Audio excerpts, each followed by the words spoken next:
Good evening and welcome then to Centenary Chat. It's Friday night, it's just gone 7:30 and we're here to discuss this week's upcoming match against the Swinton Lions. I'm Pete Dutton, as you know. Joining us this evening will be head coach James Webster.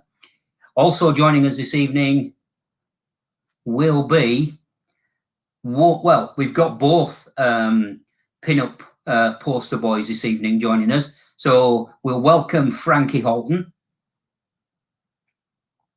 And we'll also welcome James Harrison. Good evening, gentlemen. How are we all doing? Good, thank you. Yeah, looking forward to getting. Yeah, we're going to kick straight off then. I'm going to jump straight into it with the gaffer. And no place to start than right from the off. And with now the dust has settled, James, from last week's game against Hull.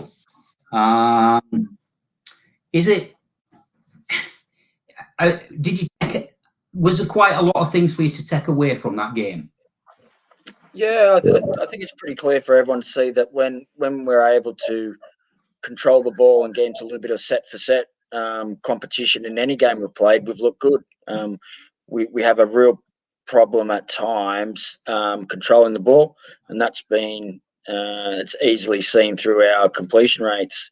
As a coach, I'm not one to harp on too much about completion rates if what you're doing is stretching their attack and trying to score points, but we've played in patches too much this year, and that's hurt us in every single game we've played. We've played well for parts of it, and other parts, for what we want to achieve, well below what we want. So there's some great signs there, but we're all realistic and we understand that we're probably a little bit frustrated in what we're doing in some areas at the moment.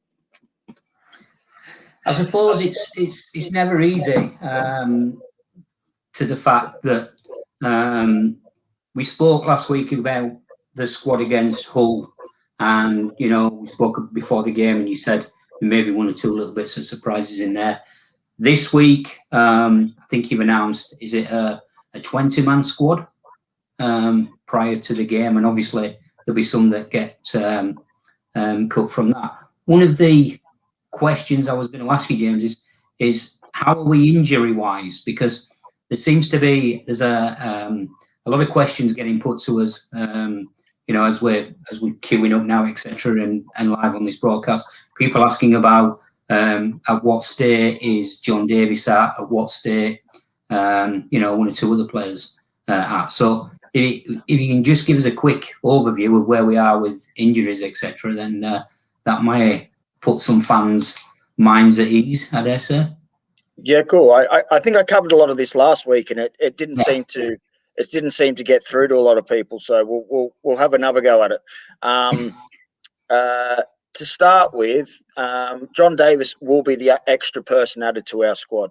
The rules from the RFL state that until you are signed off by the doctor after a certain amount of days coming back from isolation, you do not even appear on the list to be added to a squad. So that's why we only named 20, just like we only named maybe 19 when Junior Moores wasn't quite ready, and I think another player was coming back from isolation as well. So there's no hiding from the fact that John Davis will be in our 21. He's fit and ready to go, but unfortunately I can't bend the rules and imaginary put somebody on a list that at this stage does not appear there. So for those who are wondering where Johnny's fit, ready to go. For the first time this year, he missed the first game through a concussion protocol. Then he missed the next couple of games through not only the RFL's COVID policies, but the government's COVID policy. So John is for the first time this year available for selection. If you're talking about Dale Ferguson, Dale did get hurt in the Bradford game with a hamstring injury. We not only saw our own physio, but we sent him off to externally to see a medical advisor. They recommended no running for a certain period of time. So Dale had his first proper session with us last night. and unfortunately, was it last night? Unfortunately, Dale broke down again and hurt his hamstring yet again. So Dale is, we'll have to see how that settles down and send him off to see someone else again. So the reason why Dale has not been in any squads is, unfortunately, Dale has not been fit to play. If you talk about Thomas Mins, he comes back after his protocol's finished. The only real injuries outside that we have is obviously James Harrison with his foot. He picked up a bit of a foot last week from Hull FC, which was too sore to train last night. And young Joe Summers is still recovering from a broken foot, as well as Jacob Doyle has a little bit of a hamstring problem still. But other than that, we are pretty good. Well, thanks for that, James. I appreciate you,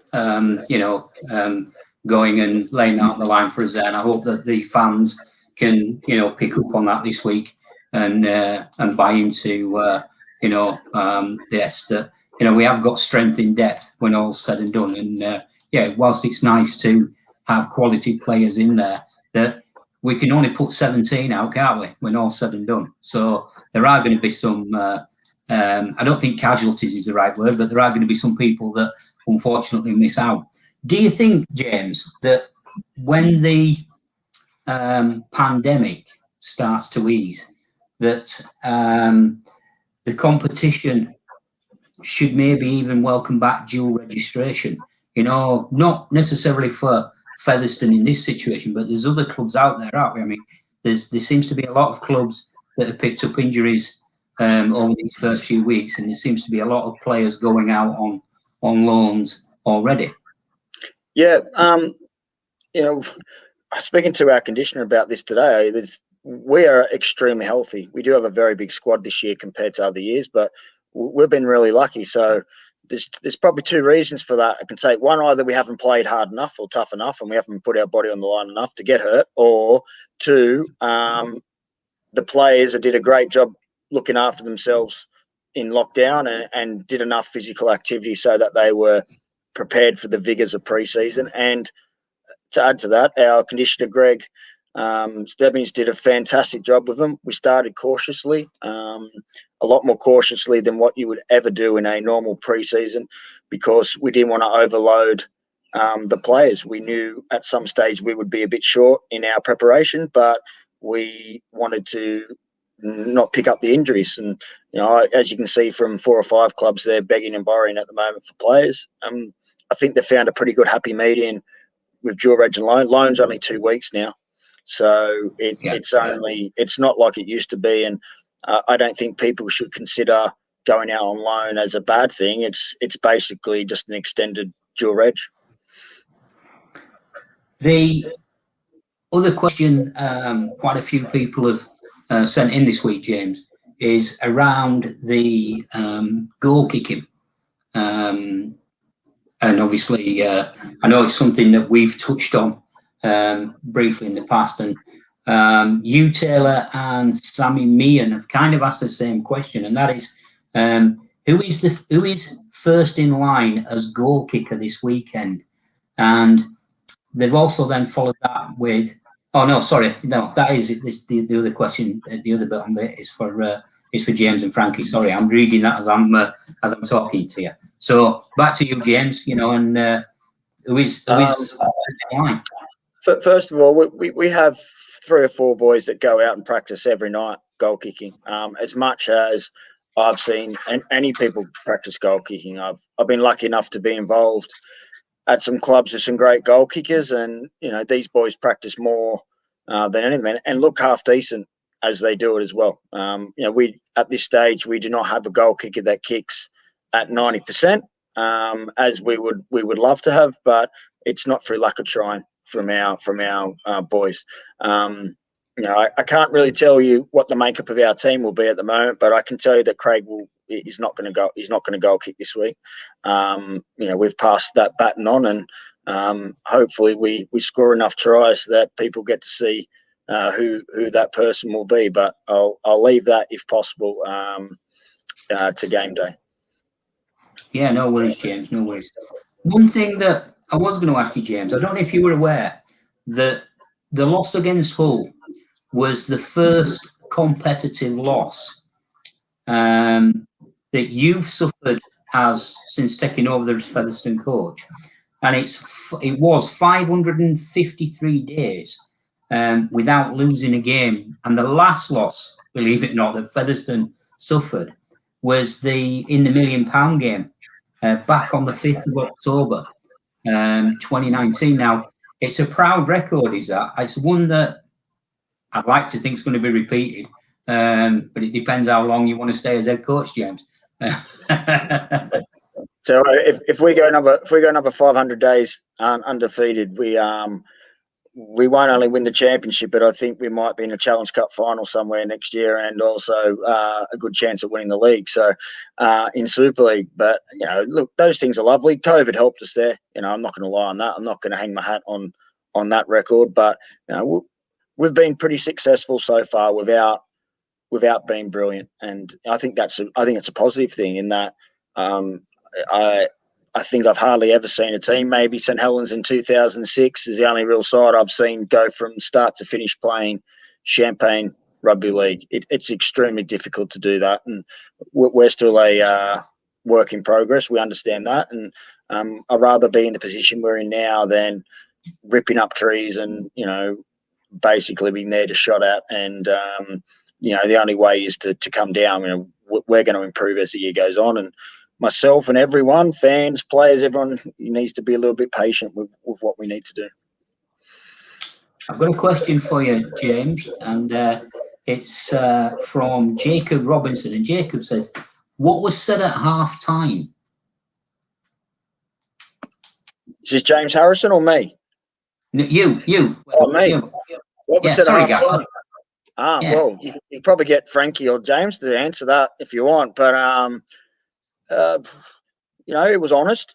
It was honest. It wasn't. I don't think I remembered shouting and yelling and kicking and screaming. Probably felt like it at some stage, but I think those days have probably gone for me. I did it at some stage in my career as a coach. Definitely, there was a bit of kicking and screaming and tables turned over, but I think it was honest and to the point. Some people got a good assessment of where they were at and what they did, and as a team, and also players understand. Players don't really need coaches going in there and ripping the paint off the walls, as people say. But as a team, we're trying to advocate some honesty and some ownership of what we do.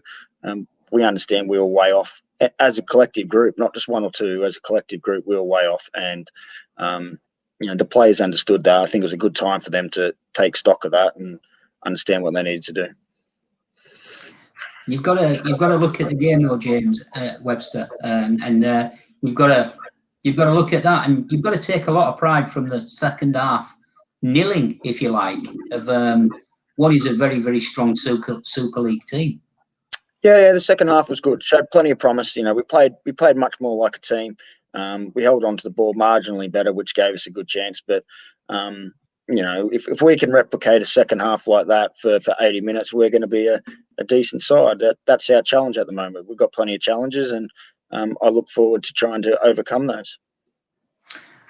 Right, I will come back to you, Webbo, but I am aware that we've got the two poster boys of the current squad here who look like they both could be members of a boy band. I don't know what it'd be called though. So let's start with the man from over the hill, if you like. He's not over the hill, but he's from over the hills, and that is Mr. Frankie Halton. Good evening, Frankie.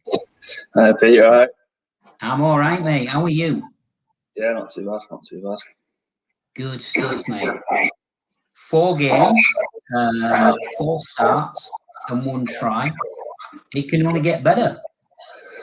Yeah, it's a good start, I think. Obviously, like Webber said, I don't think we've put like an 80-minute performance together yet, but it'll come. I think it's around the corner, so just got to keep working hard with the boys, and I'm sure it'll come soon.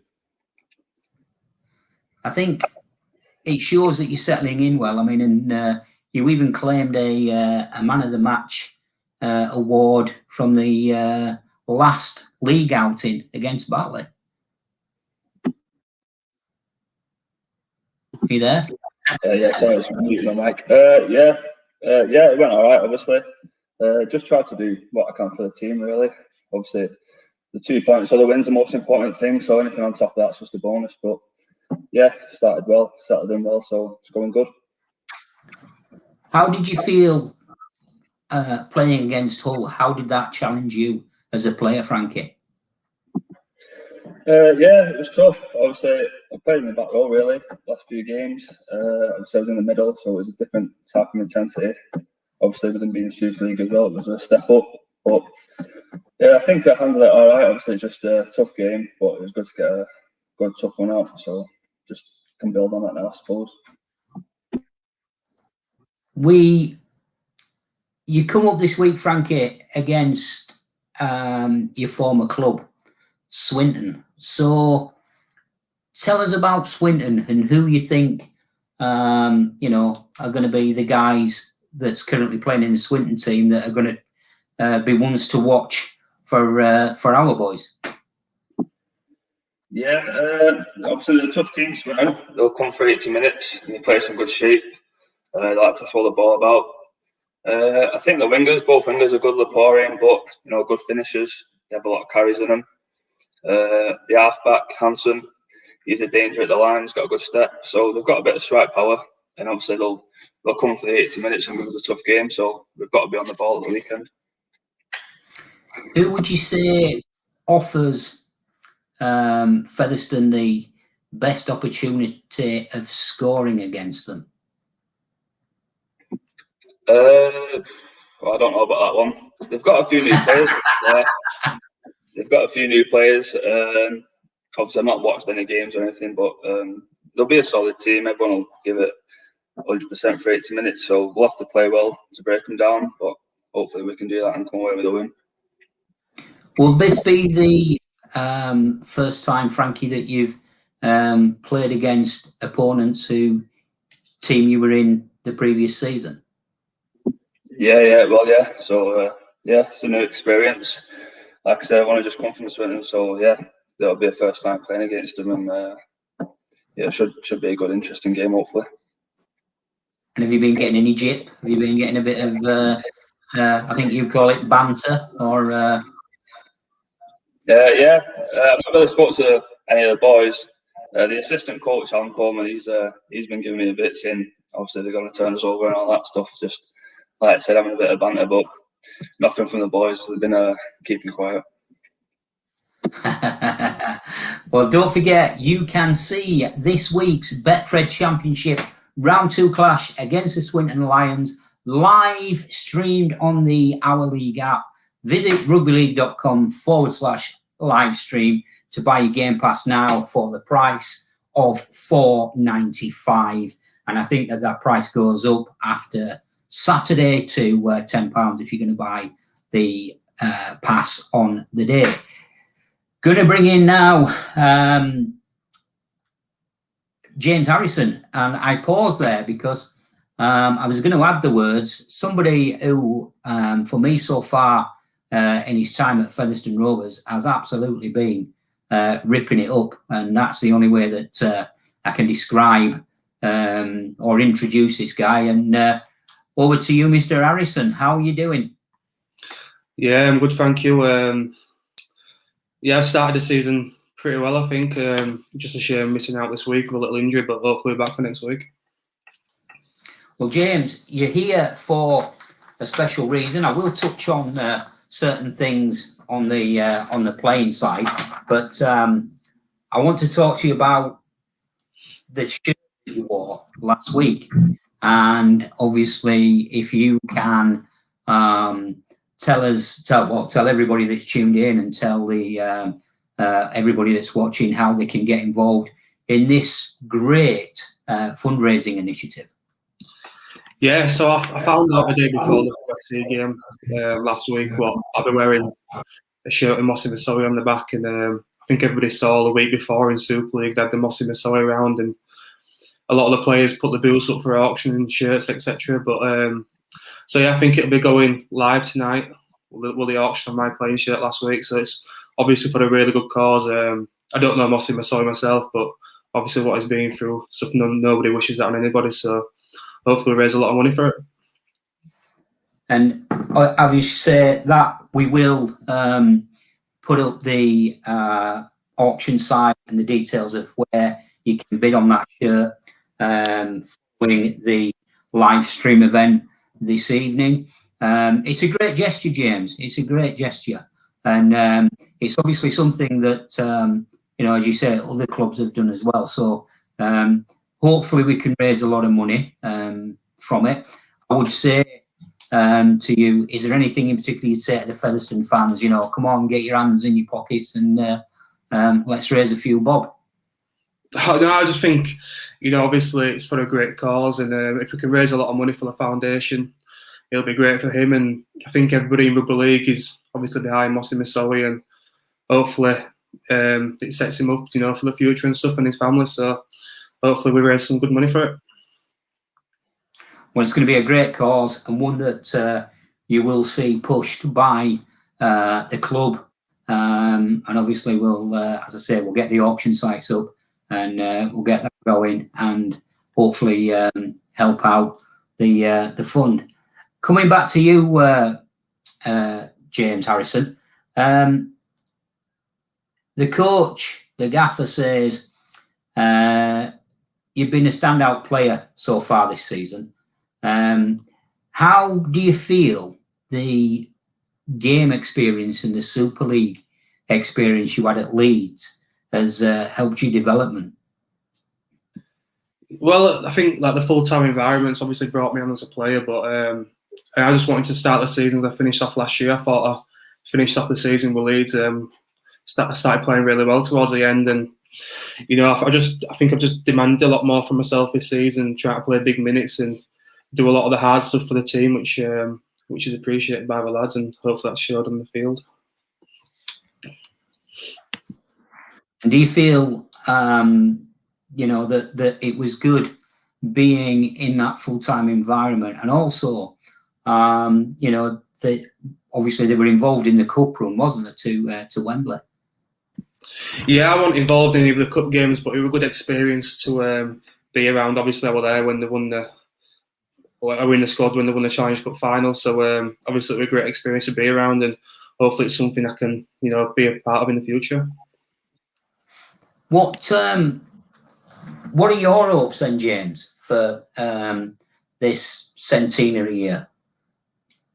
I think it's pretty obvious that we want to get promoted. That we believe with the squad we've got the talent and the squad depth to be competing up at the top end of the league, and hopefully we're there come October and we get promoted, obviously. And do you feel obviously from the team that you were with prior to the COVID restrictions and everything to the team we are now, that we're a stronger team? We've definitely got a lot more depth. We've recruited a lot more players compared to last season. Obviously, we're not relying on the dual registration, and I think overall the squad's a lot better. And I think obviously Webbo's had another year with us now, and to put his methods across and stuff. And I think obviously we've not started the season like killing it, but I think give it a couple of weeks, couple of months, I think we'll start putting 80-minute performances together and show what we really can do. Good stuff. Well, so far, James, I don't know if you're aware, but I was looking at the stats, and I've got 39 games as a Featherstone player, 21 starts, 18 off the subs bench, and 15 tries in total. So that's not a bad return, is it? Yeah, I think I just find myself in the right place in the right time, to be honest. I just like to, push for the team, and I think a lot of my tries have just been support tries, so I'm just following over the line, really. But obviously everyone wants to score tries when they play, so it's obviously been pretty good. But me scoring tries is not the main thing. Like, obviously the 2 points for the team is the main priority. What did your dad say to you, James? I mean, he's obviously I know your dad, as you know, and he's never shy of a word or two, is it? So he must be. Does he offer you advice? Does he give you any criticism? Does he tell you what he would have done different? Not really, not now. No. He used to do when I was younger, when I was coming through amateur and stuff. But he just lets myself playing at the moment. Don't really give him much advice. It's a shame he obviously can't come to watch at the moment, so having to watch it all in our league and stuff. But I think he only scored about 50 tries in his career, so I think I'll be catching up already. And I don't think he'll be too happy. Does he? I remember going back years ago and telling me about the. Did he used to pay you £1 a try or something like that when you were playing before? It's too expensive to do that. Fantastic. I'm going to quickly jump back to the gaffer then, and just try and ask him what his views are as we look towards the Swinton game, and how he feels Swinton will go, because so far this season they've not had a bad start, and I think it was genuinely accepted that they did put in a good show against Warrington, although they lost in the Challenge Cup. I think they did more than a good show against Warrington, to tell you the truth, Pete. I thought in the first 25, 30 minutes they split Warrington continuously. They're a team that it's a big pitch. They play at Sales old ground, the rugby union ground, and it just, I don't know. I've been there once before. I don't know if it's an optical illusion, but it just seems so much wider than other pitches. Frankie might be able to tell me if that's true. Being a fan's favourite of Swinton, he'll understand every blade of grass on that pitch, so he might be able to tell me the exact measurements of it. But tell you what, they don't die wondering. They use the ball, they throw it from sideline to sideline, and they're a really good attacking team. They're going to put some points on a lot of teams. So our defence has been our priority this week, both yardage and on our try line, because they're going to throw plenty, probably a lot more than what we're used to tell you the truth. Yeah, I think that in the games that obviously I've seen Swinton play, from what I've watched on via the Hour League or other formats, etc. And I also go back to a match that we played against them last season, I think, just before the pandemic, wasn't it? I think we played them and then we played in the Challenge Cup, didn't we? But it was at Featherstone, and it was a real nip and tuck game, and it could have gone either way, Webber, couldn't it? I think the surprise is a little bit how they stuck to the task. Yeah, to tell you the truth, if it wasn't for how Frankie played in that game, I don't think I ever would have found him. So, he gave it to us that day.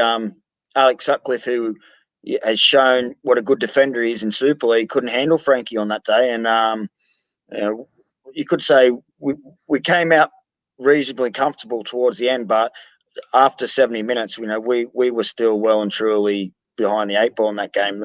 They had a really good middle last year, and they ran out of subs for Swinton, probably with 20 minutes to go. But they can score points. They've got 2 that added to their squad from last year. They've got a good halfback, added in Ridyard to go with Hanson already. And I like the way Stu Little coaches their side, in that he likes to attack.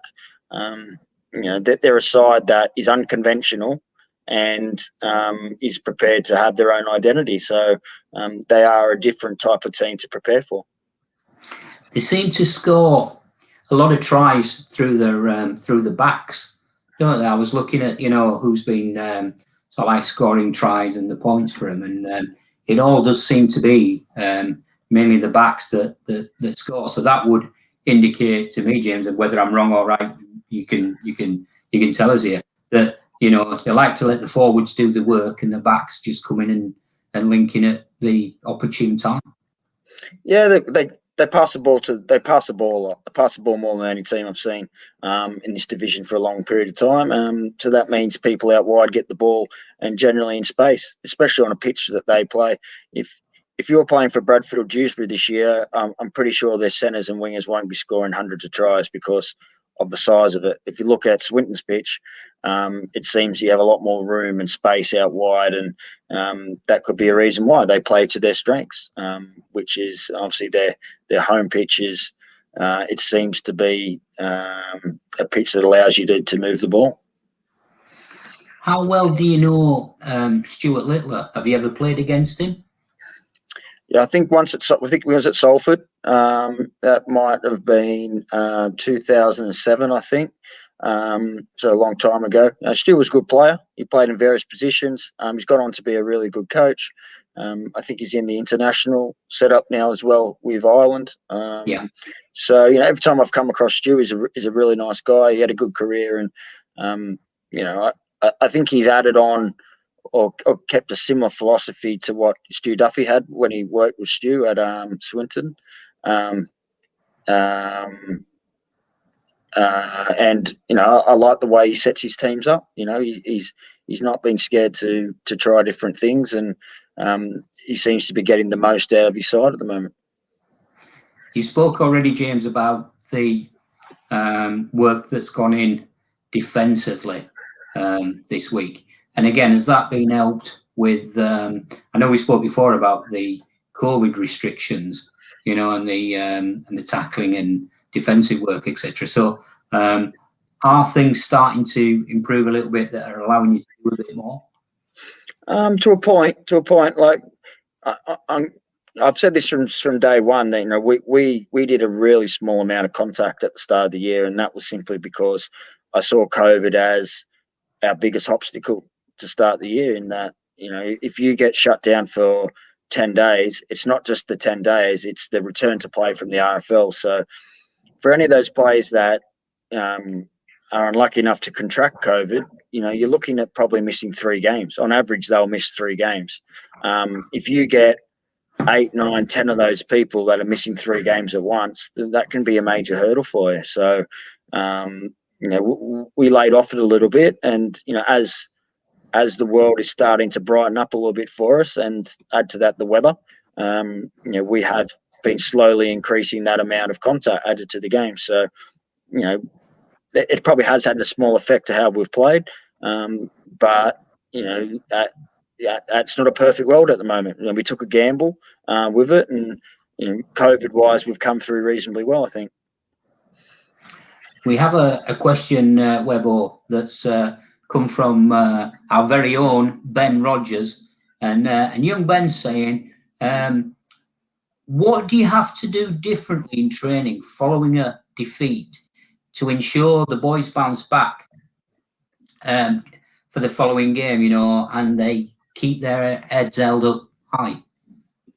All depends on the defeat and how it happened, I think, Pete. But, I think your review's no different from a win or a loss in that you highlight what you've done well and you highlight what you need to improve on.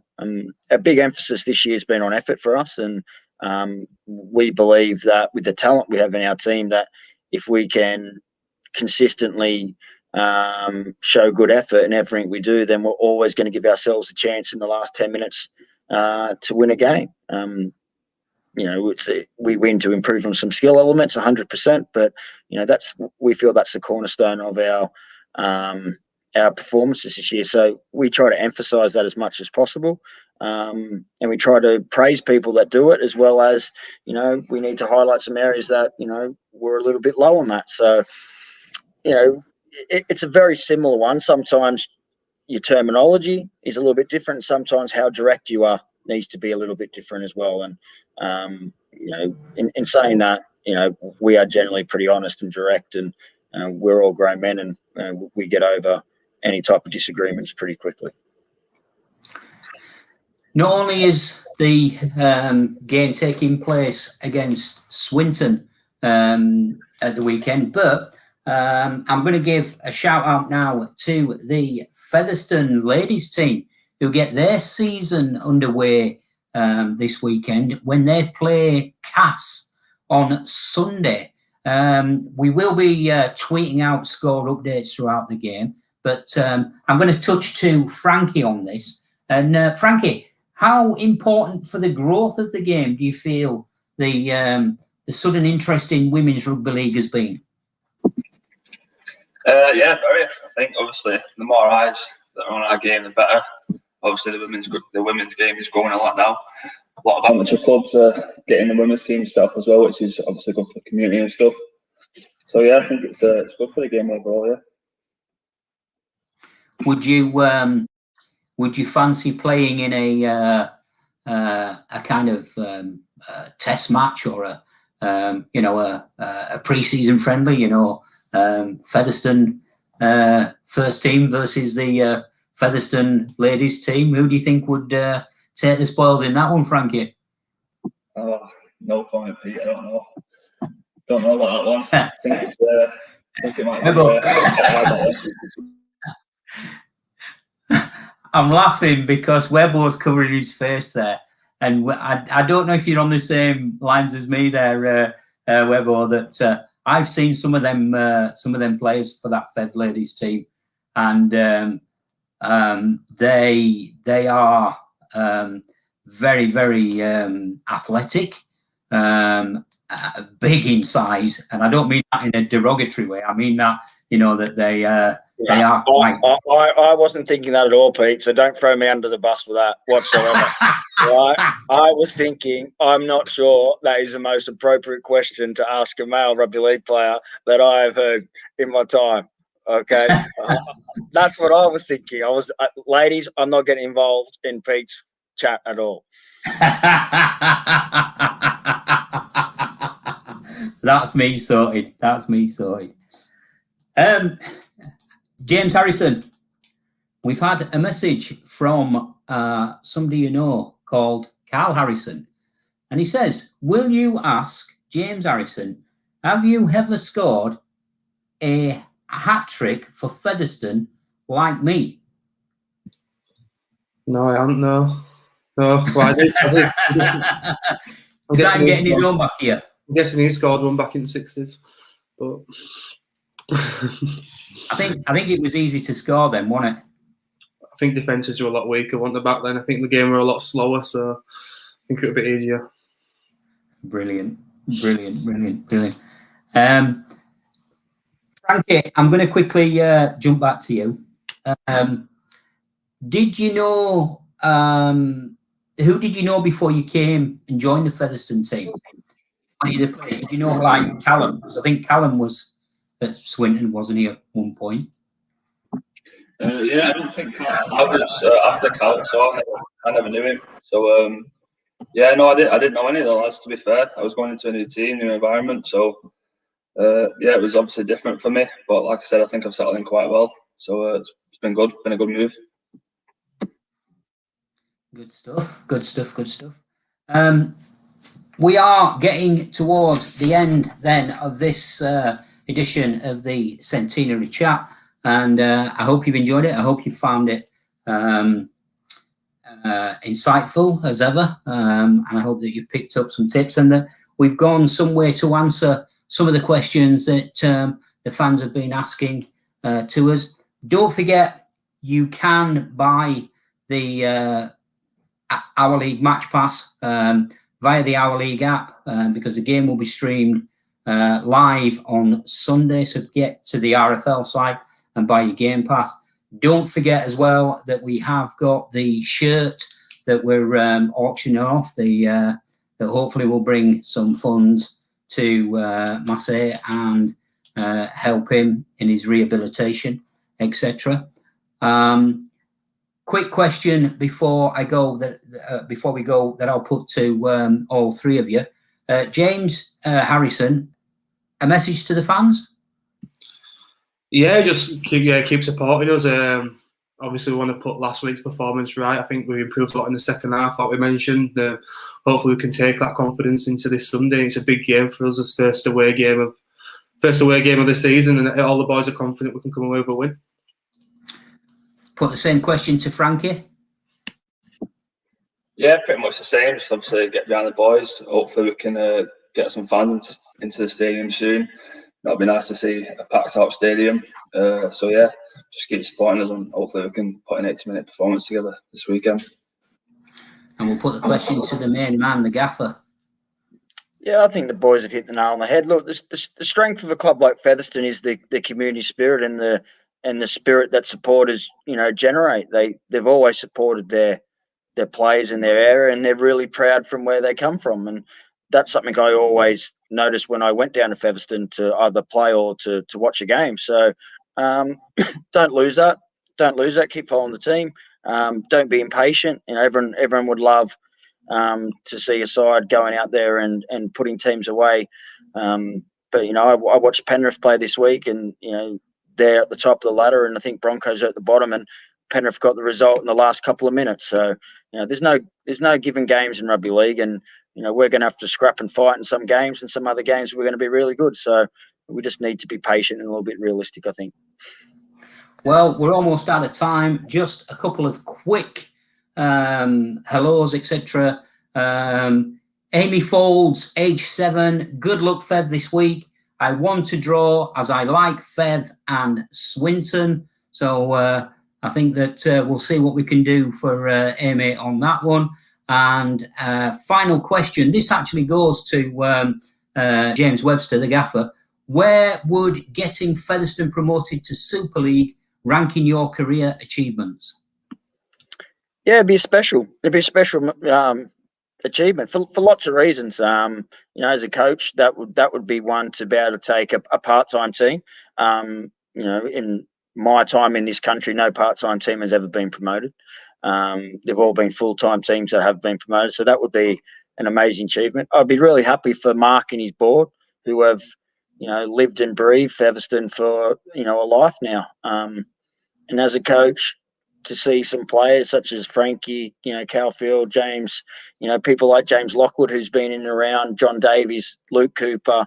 There's such a variety and mixture of people at different stages of their career and personalities. But, to see them grow and develop well enough to win a competition is what the kick is about being a coach. Is about to see those players to improve and hopefully fulfill their potential. And, if I can have some part of that, then I will look forward to watching them play many years in either with Featherstone or in a different arena.